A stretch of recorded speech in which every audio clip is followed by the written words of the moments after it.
Mais 5 minutos para suas considerações finais. Em seguida, o candidato ao Senado da coligação terá 10 minutos de palavra livre. Convidamos então a senhorita Ana Clara Franzen Chiodini, presidente da Associação Empresarial Jaraguá do Sul, ACIDES, para receber os nossos convidados. Convidamos o senhor Daniel Marqueleto Godinho, vice-presidente da Articulação Institucional da ACIDES, que fará a mediação da sabatina. Convidamos o senhor Célio Baia, vice-presidente da Federação das Indústrias de Santa Catarina, Fiesc, na região do Vale do Itapocu. Convidamos a senhora Bergimari Rodrigues Simões Pires, presidente das Câmaras de Dirigentes Lojistas CDL de Jaraguá do Sul. Convidamos o senhor Elton Luiz Erzinger, vice-presidente de capacitação da Associação das Micro e Pequenas Empresas do Vale do Itapocu, APEV.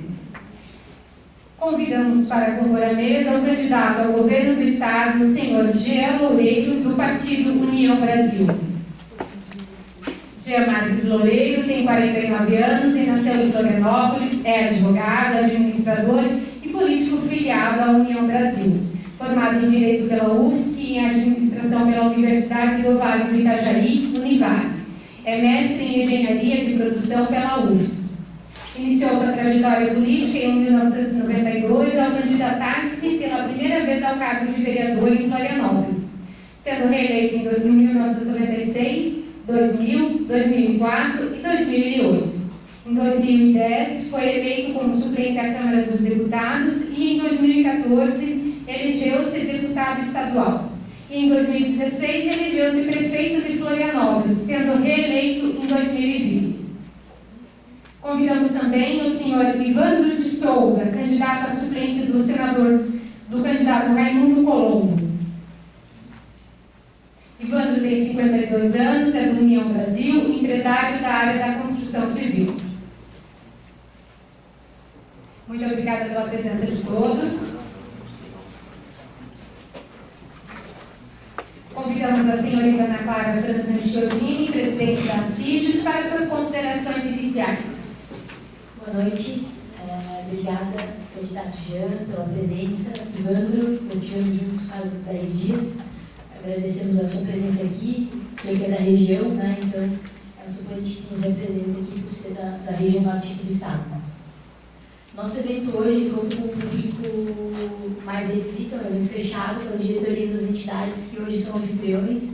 Então somos nós, a ACIDES, a CDL na presença aqui da Mari, pelo cumprimento toda a diretoria, o Elton representando a APEV, que é a Associação dos Micro, Pequenas e Startups aqui do Vale do Itapocu, e o seu Célio, representante regional aqui da Fiesc, então também representando aí os sindicatos patronais e a indústria. Então é o nosso pleito hoje aqui como cidade, como região de Jaraguá do Sul e um pleito municipal, onde a gente está unindo todas essas bandeiras do setor privado em um único evento e um pleno de relevância aqui para a nossa região, e é onde a gente vai fazer um acompanhamento, uma cobrança mais efetiva aí nos próximos 4 anos, que realmente são pontos que fazem diferença para nós. Então, obrigada a todos pela presença e volto a palavra para você também. Convidamos o senhor Daniel Marqueleto Godinho, vice-presidente da Articulação Institucional da ACIDES, para mediar essa sabatina. Boa noite a todos, boa noite, candidatos. Candidato Jean, é um prazer ter o senhor aqui conosco na noite de hoje. Eu vou nessa primeira pergunta aqui um pouco sair do protocolo e me permitir, se o senhor assim o fizer, chamá-lo de você, porque eu quero dirigir uma pergunta pessoal a você. A gente está aqui, né, numa conversa sobre políticas com os nossos candidatos, mas antes do candidato vem a pessoa, e a gente quer conhecer um pouquinho mais de você. Claro que você já é muito conhecido, governou a nossa capital por 2 vezes, ocupou diversos cargos, mas a gente quer te ouvir, suas aspirações, suas crenças, por que você decidiu entrar na política, porque a gente sabe que é um desafio super difícil, não é para qualquer um, o cara tem que ter muito estômago, me desculpa, que é informalidade, né? Uma coisa assim, né? A pessoa tem que acreditar, né? Por que você quer ser o governador do estado de Santa Catarina e seguir essa trajetória sua? Bom, Daniel, obrigado pelo convite das entidades empresariais aqui de Jaraguá do Sul. E quero cumprimentar a presidente Ana Clara Chiodini, em seu nome, todas as autoridades aqui à mesa. Vou tentar ser mais breve para cumprir o nosso tempo, né? Então vou dispensar as formalidades de cumprimentos e nominar todos que estão aqui. Eu comecei na minha vida pública no período estudantil, ainda no Grêmio Estudantil do Colégio Catarinense, depois fui coordenador geral do Diretório Central de Estudantes da Universidade Federal, e eu entrei muito jovem na universidade, com 16 anos, e aos 18 anos, depois nós vencemos a eleição do DCE, quando o PT dominava por 20 anos, né, começou a ter a inspiração do gênero desse candidato a vereador. Eu confesso que parecia muito distante, né? Eu queria seguir minha carreira no Ministério Público, já era estudante da 6ª fase de Direito, e repentinamente os amigos insistiram, eu acabei aceitando o projeto de disputar a eleição. Fui o vereador menos votado dos eleitos, mas acabei eleito sendo o vereador mais jovem de Santa Catarina. Aos 19 anos eu assumi uma cadeira na Câmara Municipal. Sempre fui uma pessoa muito dedicada, né, à causa de servir, e isso acabou cruzando a minha vida e atrapalhando, inclusive, a minha carreira política. Eu acabei seguindo a minha vida acadêmica, fui pesquisador durante 20 anos na Universidade Federal, e a minha advocacia acabou ficando de lado, né, porque a gente acabou priorizando o trabalho político, mas, felizmente, acabei seguindo uma carreira, onde eu tive 4 reeleições, passei por 7 secretarias municipais, presidi o Legislativo Municipal. Em 2011, assumi o mandato de deputado federal, que foi uma grande escola de vida para mim, conhecer os caminhos do Brasil. Eu diria que o prefeito de uma grande cidade ou de um governo do Estado ele tem que ter passado por Brasília para conhecer essa realidade. Eu, posteriormente, disputei a minha eleição em 2012, fui para o segundo turno, não venci. Quando ia retomar as empresas da minha família para trabalhar, acabou vindo um convite do governador da época, Raimundo Colombo, e eu subi a presidência do órgão ambiental do Estado, a época FAT, hoje IMA, que me permitiu conhecer a economia de Santa Catarina melhor. Detalhe, né, a necessidade da agilidade nos processos, não burocratizar o sistema. Em 2014, disputei a eleição de deputado estadual, fui um dos mais votados. Em 2017, uma disputa da eleição municipal, uma disputa muito dura no segundo turno, a menor diferença de toda a história, onde eu venci por apenas 1.142 votos, no universo de 400 mil eleitores. Vocês imaginam que é praticamente nada. Peguei uma prefeitura com muita dificuldade, tive que ter uma posição de muita austeridade. No início do meu governo, me lembro, o prefeito antigo passou pelo mesmo problema de greves, longas greves, né? Nós fizemos um pacote de medidas de controle do custeio muito forte, que permitiu que a cidade voltasse a revitalizar, privatizando determinadas empresas, e isso garantiu que a capacidade de investimento, que era negativa, passasse a ser a maior da história, com 16% do que arrecadava. Com isso, a gente executou 2.000 obras nesse período, fez da saúde de Florianópolis a melhor das capitais do Brasil, da educação a melhor das capitais, cidade com o melhor programa voltado à área social, a desburocratização do sistema, inclusive, o meu plano de governo foi construído dentro da Associação Comercial e Industrial de Florianópolis, e toda a equipe veio participar, tanto que o vice-presidente da Associação Comercial é o secretário de Turismo, Desenvolvimento Econômico e Ciência e Tecnologia, o secretário que dura mais tempo, está 6 anos já no cargo, mas que emprestou seu nome para poder modificar isso. Só que, como me permitindo uma reeleição, já com um trabalho executado, eu acabei vencendo no primeiro turno na eleição, daí uma grande diferença, a maior diferença da história, e posteriormente renunciei ao mandato para ser candidato a governador. É óbvio que a minha esposa, sim, que as minhas 4 filhas, tem na vida do pai e do esposo, né, um exemplo da gente poder tocar a vida, mas a ausência acaba sendo permanente, mas já acostumaram com isso, os filhos já estão grandes também, seguindo o seu caminho, e a gente vai levando a vida e continua. E agora eu tenho o desafio de ser governador. Você me der 4 anos, depois que eu falar um pouquinho mais, vocês vão saber o que a gente pode fazer. Muito obrigado, candidato. O senhor mencionou que o seu plano de governo foi construído dentro da associação comercial, então nós vamos tentar colaborar para que isso ocorra novamente, caso você seja eleito. E aqui nós temos, então, 5 temas que nós gostaríamos de endereçar. O primeiro deles é a infraestrutura. E aqui o nosso grande pleito, candidato, é a duplicação da BR-280. Essa é a nossa grande prioridade, um pleito que se arrasta desde a década de 90, para que o senhor tenha ideia da complexidade do que a gente está falando.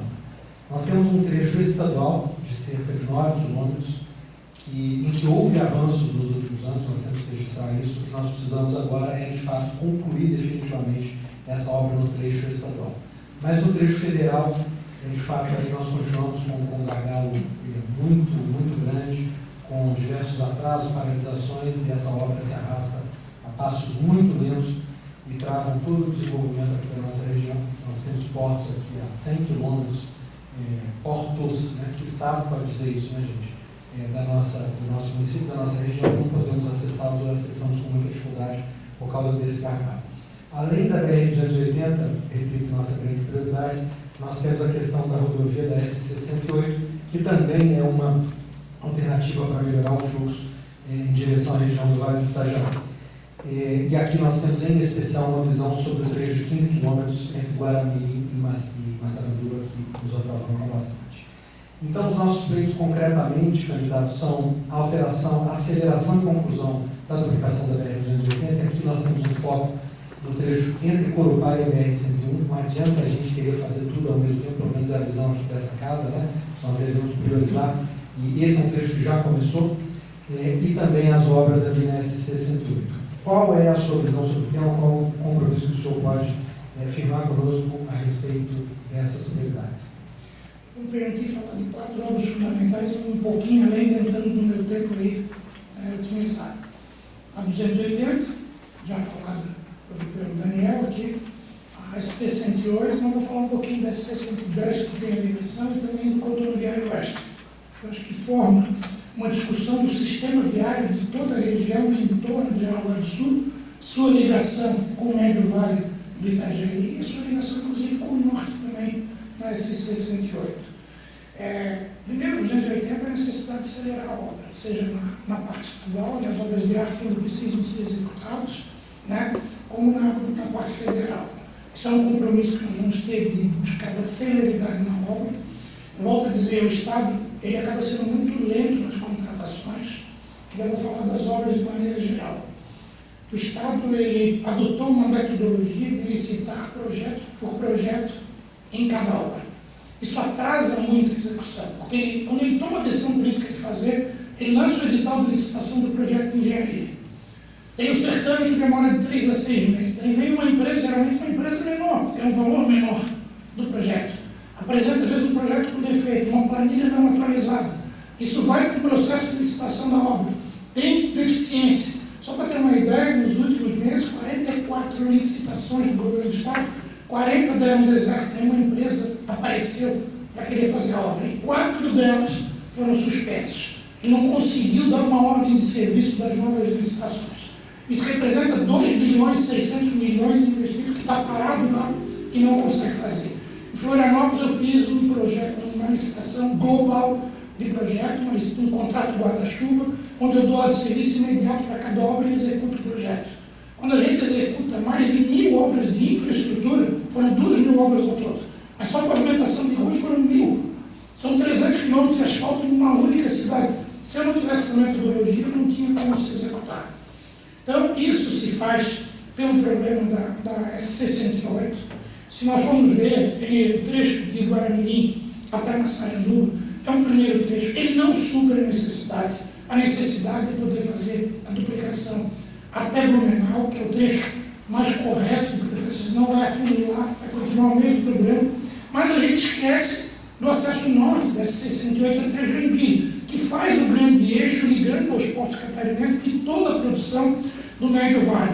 Então, o que a gente quer trabalhar primeiro é um plano de manutenção imediato das rodovias. Eu acho que o pior trecho de Santa Catarina, um dos piores, é esse trecho de Guaramirim e Massaranduba.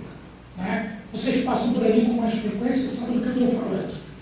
Nós vamos fazer um plano de manutenção. Hoje não se tem lote definido com empresas que possam fazer de imediato, né, uma fresagem e um recapeamento asfáltico, porque ele é necessário para a duplicação, inclusive acontecer posteriormente. Se você for esperar isso, vai passar uma grande novela do que tem que fazer. A SC-110, né, a gente tem um trecho que já foi feito na época do governador Raimundo Colombo, até Pomerode, até o pé da serra. Em Pomerode ainda falta o trecho de Pomerode. Esse acesso ele vai permitir fazer um novo eixo turístico da região, um eixo de acesso, e uma futura ligação da 110, inclusive com a 108, podendo fazer hoje a ligação. E vou falar do contorno viário oeste. Hoje nós temos um problema, saindo da 280 com a 110, porque tudo cruza por dentro da cidade de Araguá. É uma obra mais cara, um investimento de aproximadamente 200 milhões, mas que esse já tem projeto de engenharia e pode ser feito e melhora consideravelmente o trânsito. Nós, hoje se tem recurso.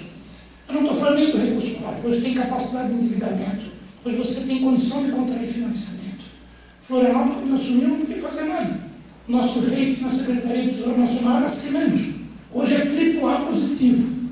Em Florianópolis, você pega, se eu quisesse hoje financiar 2 bilhões e 800 de Florianópolis, eu pegaria. Eu já tenho 1 bilhão de obras executadas lá em execução, não preciso disso, não tem nem perna para fazer. O Estado poderia fazer muito mais. Só tem que ter uma boa metodologia, uma boa fiscalização, uma boa estrutura no processo licitatório para poder se executar as obras. Então, hoje a gente está vendo muito anúncio, muito lançamento de pedra fundamental e pouca obra de execução. Eu quero fazer como eu fiz em Florianópolis. Muita obra de execução, parar de fazer anúncio e ver a obra completa e entregue para a sociedade. Perfeito, candidato, muito obrigado. Nosso segundo tema é saúde. Aqui em Jaraguá do Sul nós temos 2 hospitais filantrópicos, o Jaraguá e o São José, que hoje atendem a cerca de 350 mil pessoas de toda a região da Anvara, candidato. E 70% desses atendimentos são feitos via SUS. Historicamente, a comunidade empresarial apoia muito esses hospitais, investe bastante nesses hospitais, que obviamente também dependem do aporte, da parceria, né, em termos de recursos, tanto do município quanto do governo do Estado. E esse aporte se dá por meio da política hospitalar catarinense e fazemos um registro que defendemos a atual política, né, isso foi um ganho na nossa avaliação, e é o primeiro ponto que nós gostaríamos de colocar para o senhor. Além disso, o Hospital São José, em particular, vem buscando junto ao Ministério da Saúde o credenciamento da sua ala cardiológica. E por que isso? Atualmente, os pacientes que dependem do atendimento via SUS têm que buscar atendimento no município de Mafra, que está distante a 3 horas e meia daqui. E nesse setor cardiológico, não preciso elaborar muito em relação às consequências disso. Então, nossos pleitos, credenciamento da ala cardiológica do Hospital São José junto ao SUS também é um pleito candidato que se arrasta há bastante tempo. Precisamos de uma interlocução forte no Ministério da Saúde, no governo federal, para que a gente possa resolver isso. E a manutenção da atual política hospitalar catarinense. O que o senhor pode nos falar a respeito desses 2 pleitos? Bom, tanto o Hospital Jaraguá quanto o Hospital São José atendem a necessidade da população com algumas especialidades que podem ser avançadas.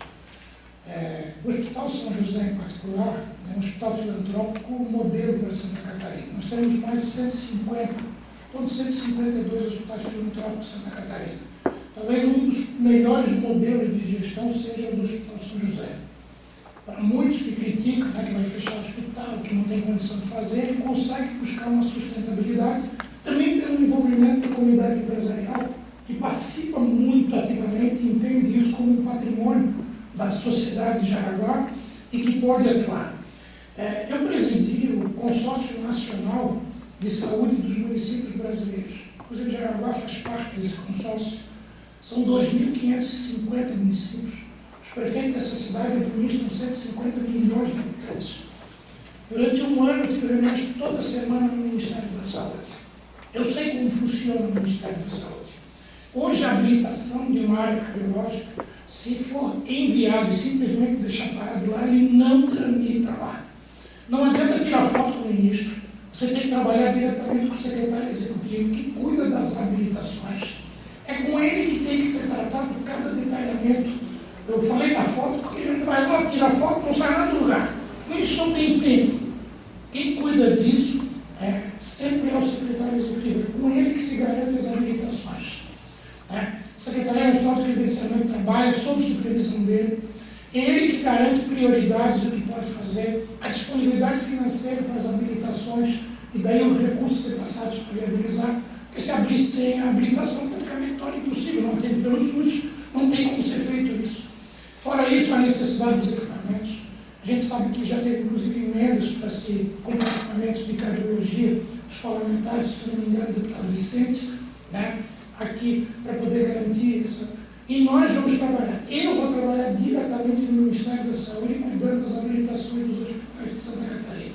Eu preciso acelerar, eu preciso criar referência, eu quero diminuir a distância, né, para o usuário dos hospitais de Santa Catarina. Agora nós temos um problema sério.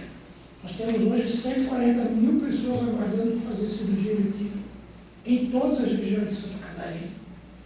E você precisa ter parcerias, comprar essas cirurgias em hospitais filantrópicos e privados. Eu, São José, é um exemplo que poderia estar fazendo cirurgias em períodos ociosos, né, que não atende, que poderia estar trabalhando nisso. Mas o Estado faz isso sem utilizar um atrativo correto. Ele apresentou a tabela SUS para fazer um mutirão de cirurgia em Santa Catarina. Qual foi o resultado? Nenhum hospital credenciado no edital. O Estado de São Paulo apresentou um edital com o dobro da tabela SUS. Criou formas de fazer, vem reduzindo a fila de acesso ao hospital. Então, me parece que a gente pode fazer mais. Aqui a gente quer fazer de uma maneira que verticalize, para atender o paciente como um todo. Você tem que contratar a consulta, você tem que contratar os exames pré-operatórios, a cirurgia propriamente dita, os exames pós-operatórios e a consulta pós-operatória. Daí o CISREG, que é um sistema muito analógico, atrasado, sem funcionalidade, que não faz a fila andar, ele começa a acelerar e começa a tirar as pessoas da fila. Hoje, por dia, 450 pessoas entram na fila de espera por uma cirurgia. O Estado anuncia que dobrou o número de cirurgia do ano de 2021. Gente, 2021 estava na pandemia, a gente estava buscando todos os leitos para internar e Covid. Só falta ele querer fazer menos do que o ano que não foi feito cirurgia, que foi 2020, 2021. Isso aí é ridículo para o governo do Estado. Esse quadro tem que ser mudado e vai ser mudado. Hoje falta planejamento. Você tem uma ideia dos hospitais públicos? Está o Celso Ramos. Tá? Nós temos 20 hospitais públicos regionais. Eles custam 5 vezes mais que os hospitais filantrópicos. E tem uma péssima gestão. Só no Hospital Celso Ramos, 300 leitos, 150 estão fechados por falta de manutenção do prédio. E está faltando leito de UTI em Santa Catarina. Está faltando leito de UTI pediátrico. Quando falta para criança, vocês imaginam o restante. Quando tinha que internar, não tem, ia para Joinville no mês de julho para ver se tinha vaga. Não se tinha vaga para internar. Todas as regiões precisam completar. Daí a política hospitalar catarinense, ela vem boa hora. Ela faz uma definição de recursos que tem que ser perene, não pode ser temporário. Tem que ser definitivo no planejamento dos hospitais funcionarem. E mais do que isso, a garantia de novos convênios que permitem a ampliação dos serviços, vocacionando os hospitais, garantindo que todas as regiões tenham atendimento especializado de todas as áreas e que evite o deslocamento para outras áreas. Obrigado, candidato. Terceiro tema, segurança pública. Aqui a região de Araraquara do Sul, ao longo dos anos, vem observando uma queda muito grande na proporção entre policiais, civis e militares, vis-à-vis o aumento populacional da cidade. Para que o senhor tenha uma ideia da gravidade dessa estatística, em cidades de população superior a 100 mil habitantes, Araraquara do Sul ocupa a penúltima posição nessa relação. Então, aqui diretamente, sem rodeios, eu gostaria de lhe perguntar a respeito da sua visão sobre os dois pleitos da cidade, que são o aumento do efetivo de ambas as polícias, aqui em Jaraguá do Sul, e mais investimentos em tecnologia, obviamente, com o intuito de aumentar a produtividade da atuação policial na nossa cidade. Qual que o senhor pode nos falar? A gente fez um estudo, eu vou começar do final, Daniel, se me permite. Por favor.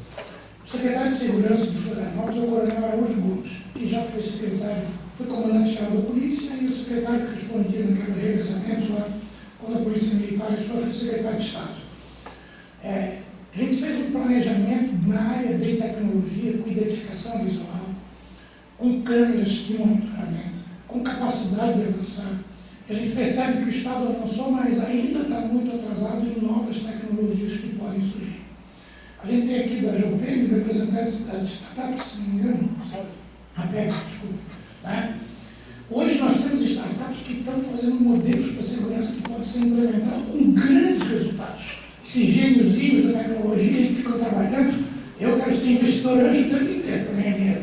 Né? A gente vê como é capaz de produzir. Né? Nós somos um Estado muito tecnológico, com muito resultado, e podemos avançar muito mais. Mas, no tempo que eu tenho, vou ter que dedicar a falar mais da questão definitiva.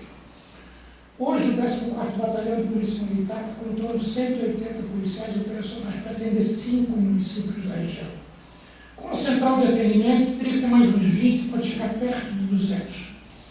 Né?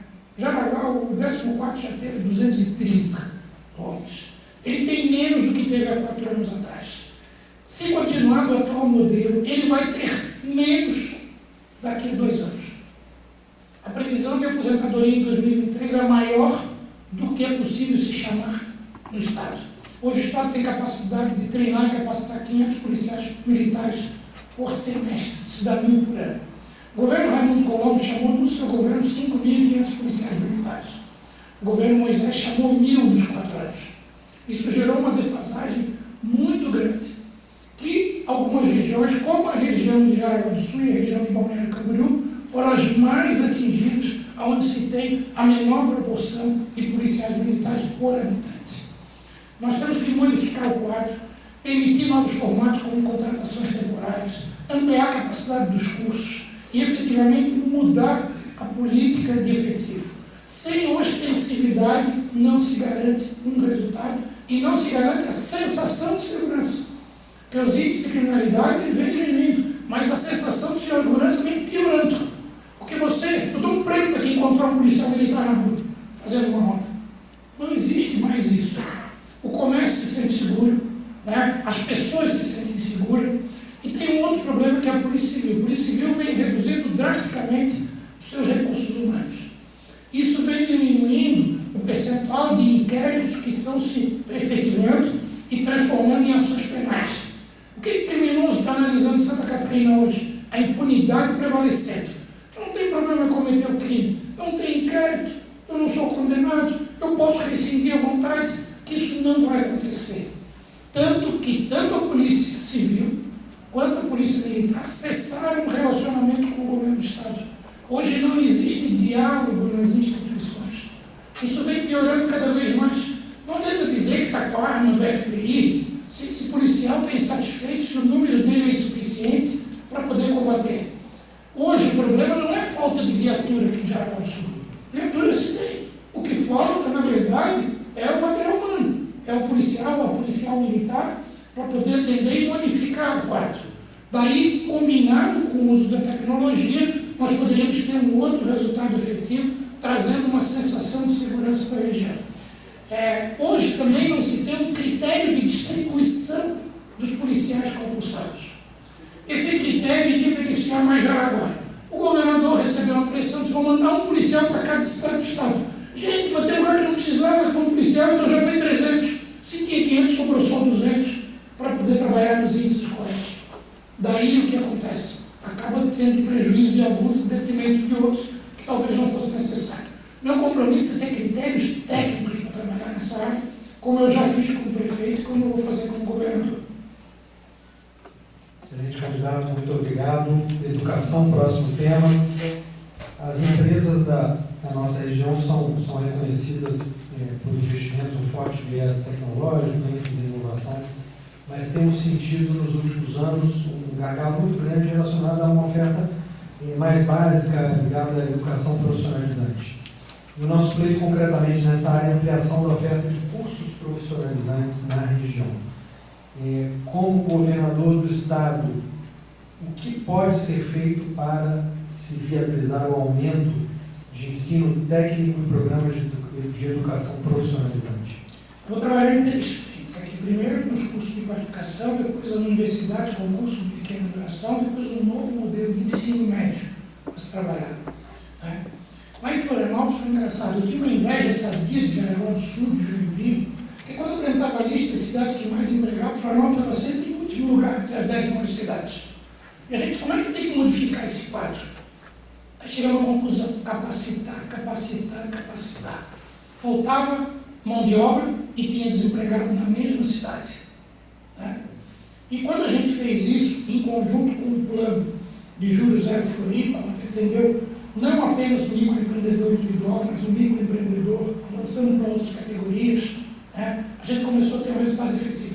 Em 2021, pela primeira vez na história, Florianópolis foi a cidade que mais empregou em Santa Catarina. Você vê como a qualificação da mão de obra garante a oportunidade de trabalho. As empresas estão vivendo um apagão de mão de obra qualificada. Isso tem que ser modificado. Hoje, o Estado que tem é o SENAI, né? Qualificando mão de obra, que não consegue atender toda uma demanda de todas as regiões. Aonde que está o governo do Estado nessa história da qualificação? Não existe. Né?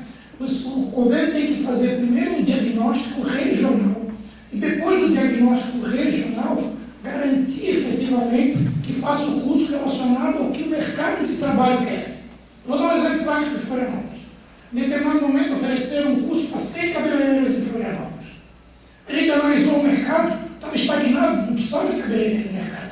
Mas com a Covid, precisava de uma mulher que soubesse fazer a sobrancelha. E a gente deu um curso para fazer sobrancelha. As 100 mulheres foram empregadas em Florianópolis para fazer sobrancelha. Eu estou dando um exemplo de como tem que pode ter a praticidade de uma região onde se qualifica para aquilo que precisa. O Estado lança cursos, como se fosse um curso válido de qualquer situação, sem acabar tendo um resultado efetivo. O segundo ponto são as nossas universidades, que podem garantir cursos de pequena duração. O sistema CAF inteiro está buscando novos editais. Hoje ele tem o Unidure, ele tem o artigo 170, fontes de arrecadação, mantendo a estabilidade, mas ele pode ter cursos de pequena duração, uma estrutura ociosa das universidades buscando efetivamente essa qualificação que pode modificar o quadro. E o terceiro ponto são as nossas escolas de ensino médio. Já começa que as 1.264 escolas de ensino médio, 900 delas não tiveram nenhum tipo de manutenção nos últimos 4 anos. As escolas estão destruídas. O aluno não sente nem bem como o professor está na escola. Se chove, está chovendo dentro, janela quebrada, tabela de basquete destruída, campo de futebol abandonado, ginásio depredados, está tudo destruído. Então, isso aí não atrai. Lá em Florianópolis, como é que a gente fez? Nós vocacionamos as escolas. Fizemos um projeto pedagógico, recebeu o prêmio como o melhor projeto pedagógico do Brasil. Chama Escolas do Futuro. Escolas em período integral, que ensinam inglês, português, letramento digital e Libras. Por que letramento digital? Porque é a vocação da região, tecnologia. As crianças saem preparadas.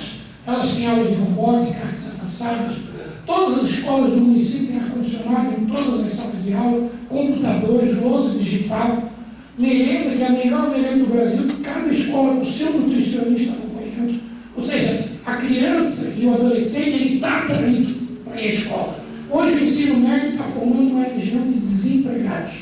Nós vamos fazer escolas do futuro regionais, direcionadas à vocação de cada região. Mas você não pode fugir do ensino regular, o MEC não autoriza você sair do regular e do técnico. Então você precisa ter período integral para garantir o regular e no outro período ter o curso técnico, onde ele sai qualificado. Hoje ele sai formado, desempregado, buscando a qualificação para depois buscar o mercado de trabalho. Se eu trabalhar nessas 3 frentes, nós vamos diminuir o apagão de mão de obra qualificada que temos. E daí, o envolvimento de toda a sociedade é fundamental para poder chegar a esse resultado.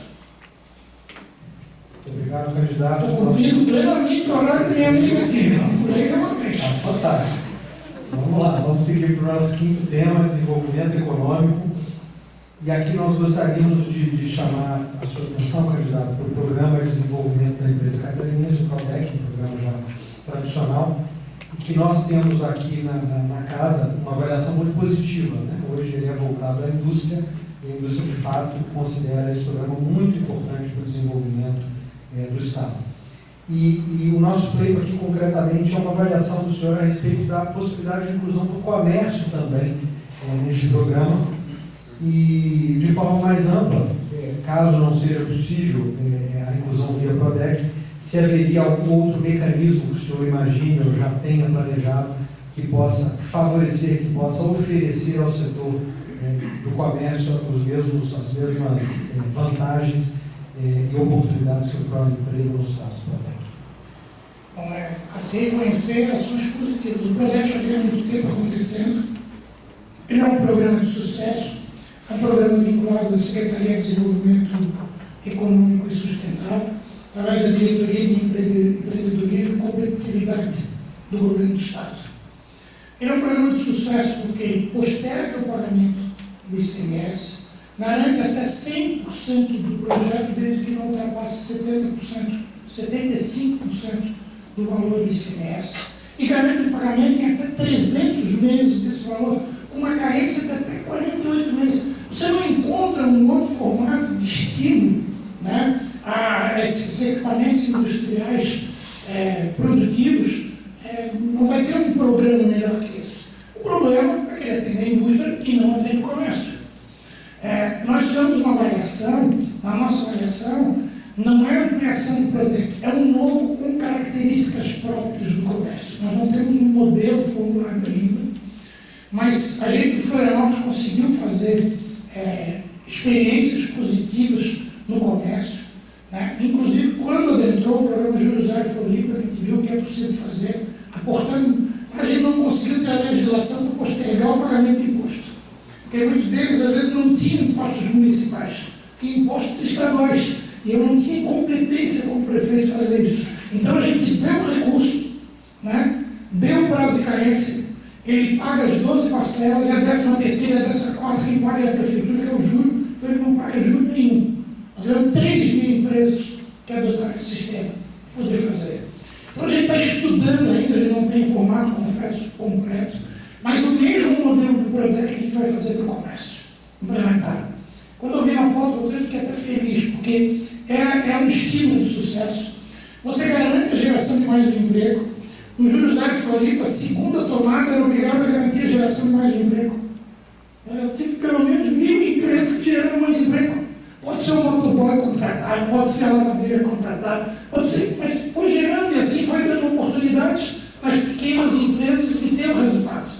É óbvio que nós não vamos considerar aqui acabar com, passar no supermercado com uma estrutura que daqui a pouco inviabilize com o ICMS toda a receita do Estado. Então tem que ser realista.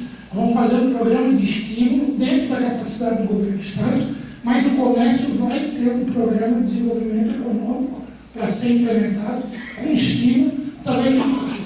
Na verdade, os estudos demonstram que o Prodec não tira o dinheiro do governo do Estado. O que ele faz crescer a empresa e o desenvolvimento gera maior arrecadação do que ele abriu mão. Ele não abre mão, porque se fosse abrir mão seria renúncia de receita e seria inconstitucional, ou teria que criar um novo imposto para compensar esse. Ele está postergando esse imposto. Então você está garantindo que em determinado período eu possa alavancar, ter uma maior rentabilidade, um melhor faturamento e daí poder pagar o seu imposto num prazo muito maior, garantindo o crescimento e o desenvolvimento da empresa. Isso gera mais emprego, isso gera mais arrecadação e garante a estabilidade das empresas no seu crescimento. Então aqui a gente já está na nossa proposta, onde vai ser implementado, não como ampliação do Prodec, mas sim como um novo programa de comércio. Excelente, bastante direta e objetiva a resposta. Obrigado, candidato. E agora nós gostaríamos de convidá-lo para uma palavra livre de 5 minutos. O senhor nos convencer a cada um de nós que o senhor deve ser o nosso candidato, abra o seu coração e nos convença. Quero trazer uma pergunta que talvez esteja na mente de vocês. Será que o Jânio vai ser governador para cuidar só de Florianópolis? Talvez esteja na mente de vocês isso. Porque lá já é a capital, né? Está aí presente, precisa menos de outras regiões. Gente, se fosse para eu cuidar de Florianópolis, eu continuaria mais 3 anos prefeito. Não precisava ser governador do Estado. Eu tenho um grande prazer de ser prefeito de Florianópolis. Mas eu quero dizer para vocês que o desafio de governar ele é muito mais empolgante e motivador para mim. Porque o nosso Estado enfrenta desafios difíceis. O mais difícil deles é a saúde. Talvez as senhoras e os senhores que têm plano de saúde, condição de ser atendido, não conheçam diretamente a realidade do que as pessoas que utilizam o SUS estão vivendo. E a falta de planejamento que o nosso Estado está. Quando eu montei a minha equipe de saúde, eu chamei o ex-reitor da Universidade Federal, o ex-diretor do Hospital Universitário, o ex-coordenador do curso de Medicina da Universidade Federal de Santa Catarina, ex-superintendente do INAPS. Montamos a melhor equipe técnica. Na pandemia, montamos a melhor equipe técnica. Fomos considerados a melhor gestão da pandemia do Brasil pelo Instituto Social Votorantim, dos mais reconhecidos do Brasil. Ou seja, a gente fez um planejamento na área da saúde. Hoje, talvez vocês nem saibam quem é o secretário da saúde. ele não é da área da saúde. Então falta ter essa capacidade técnica e planejamento para seguir.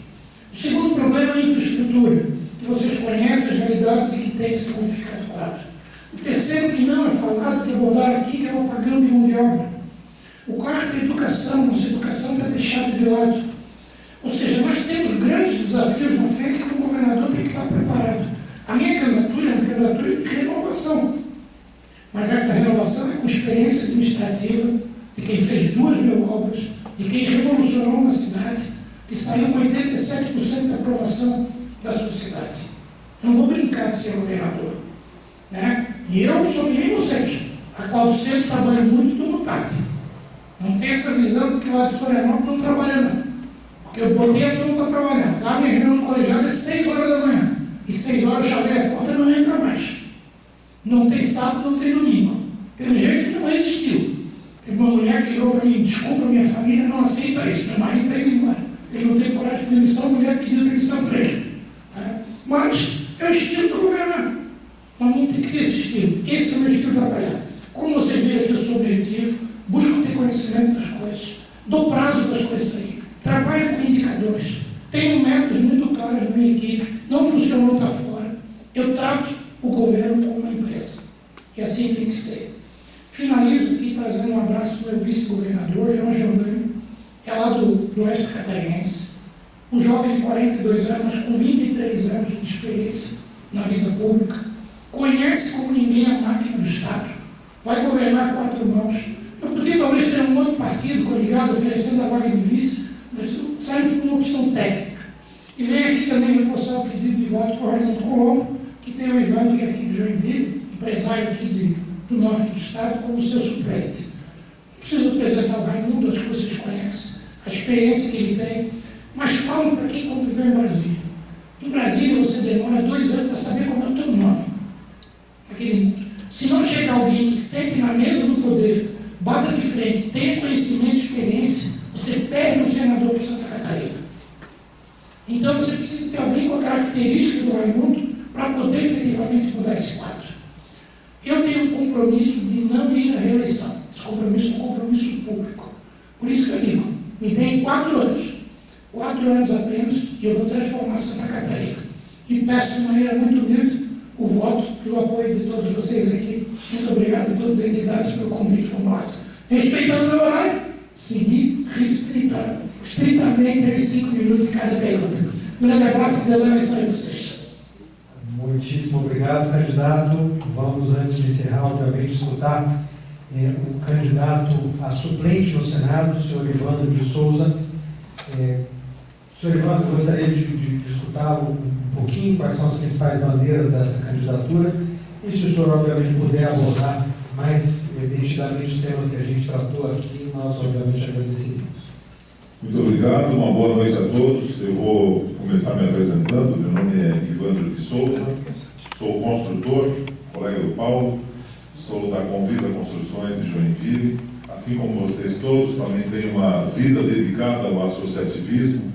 Comecei muito jovem no associativismo, fui fundador da CIG Jovem, ainda na época do CEGESC Jovem, né, quando aqueles jovens sonhadores andavam pelo estado inteiro querendo transformar o mundo. Desse movimento aqui de Jaraguá saíram várias lideranças, como o ex-prefeito Dieter também, que foi oriundo desse movimento. Né? E eu divido a população empresarial em 2 grupos.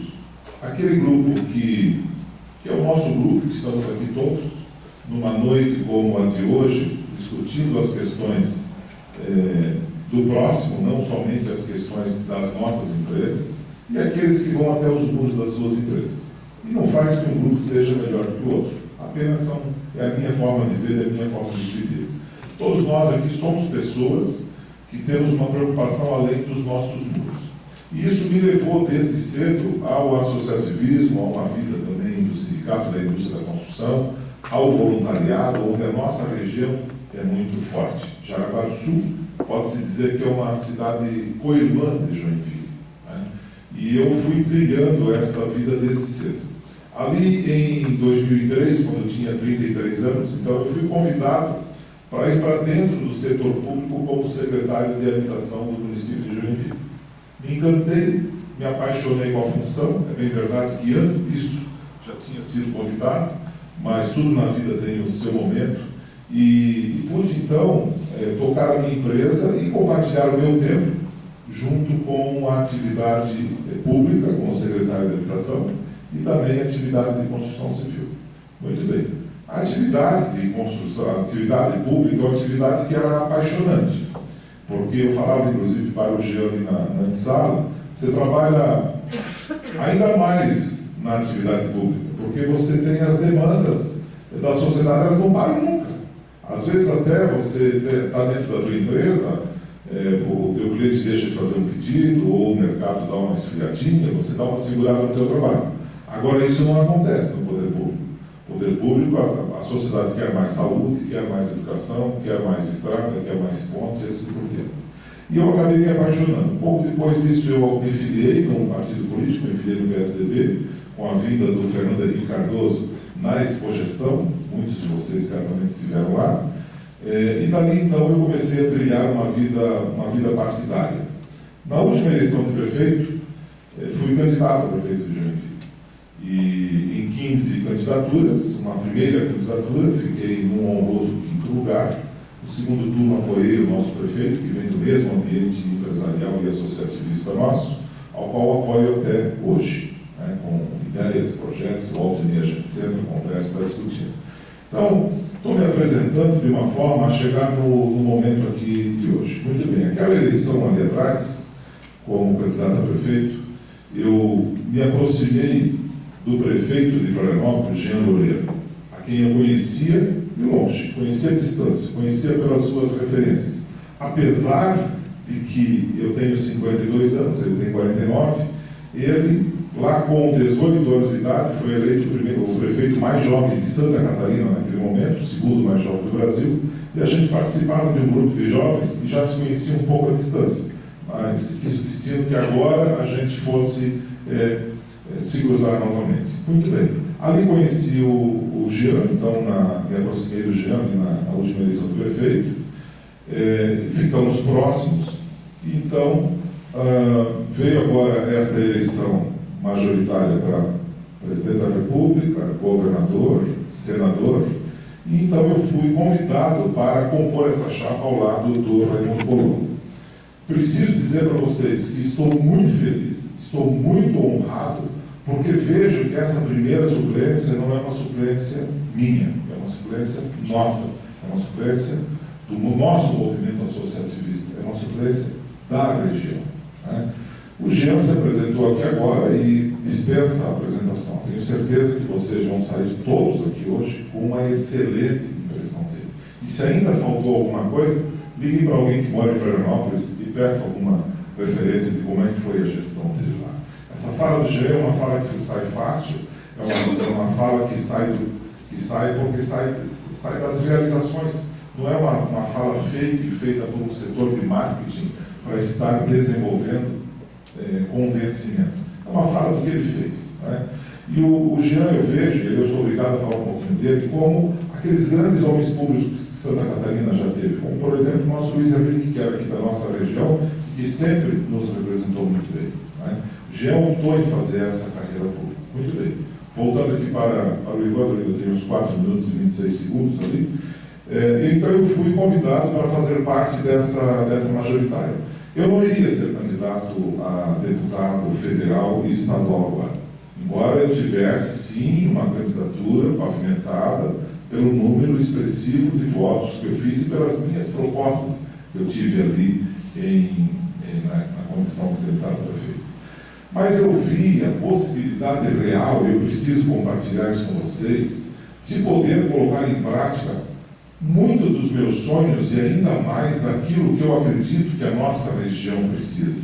Essas obras todas que foram citadas aqui nas perguntas, eu vejo que nós podemos fortalecer essa ponte entre a nossa região norte e Brasília, entre a nossa região norte e Florianópolis, porque essa é a verdadeira ponte.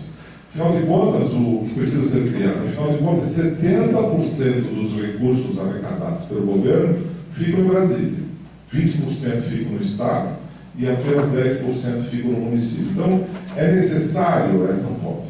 Numa conversa que eu tive lá atrás com o Jean e com o Raimundo, o Jean disse assim: Santa Catarina é um estado que tem várias capitais. E a gente poderia citar que Jaraguá é uma dessas capitais, né? Uma capital super importante do ponto de vista da economia. Joinville é uma outra capital. Então, eu espero ser ao lado de vocês nessa caminhada um representante dessa capital. Esse é o meu desejo.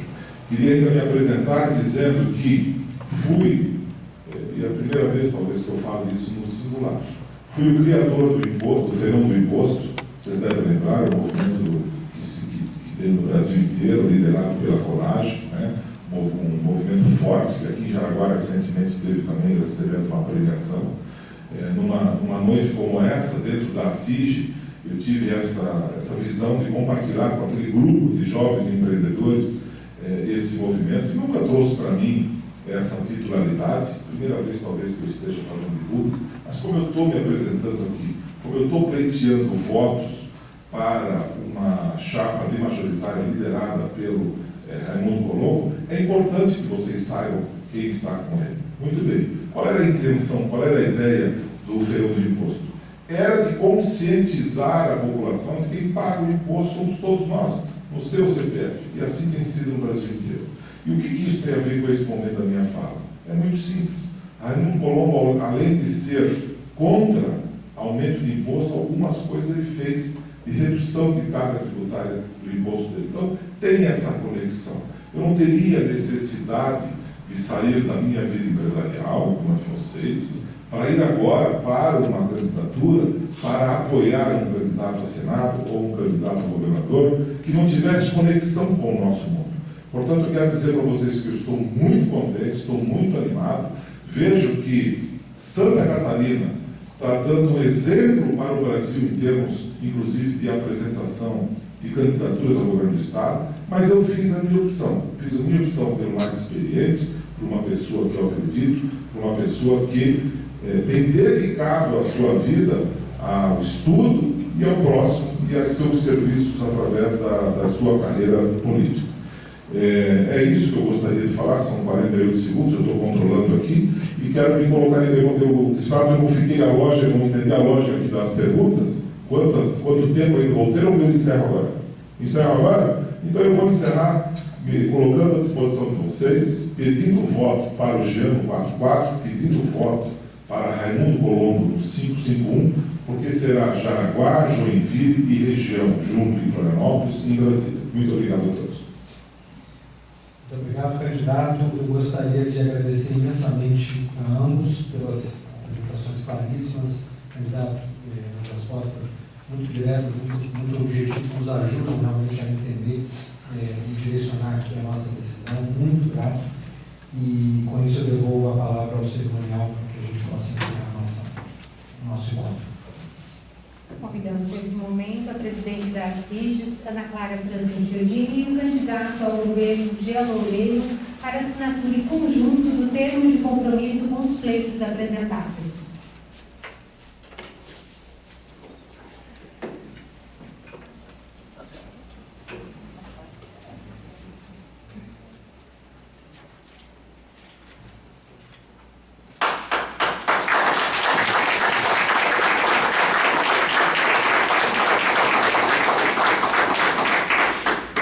Presidente, o Jean dispensa fiador, mas por concordar com os pleitos, eu gostaria de assinar junto.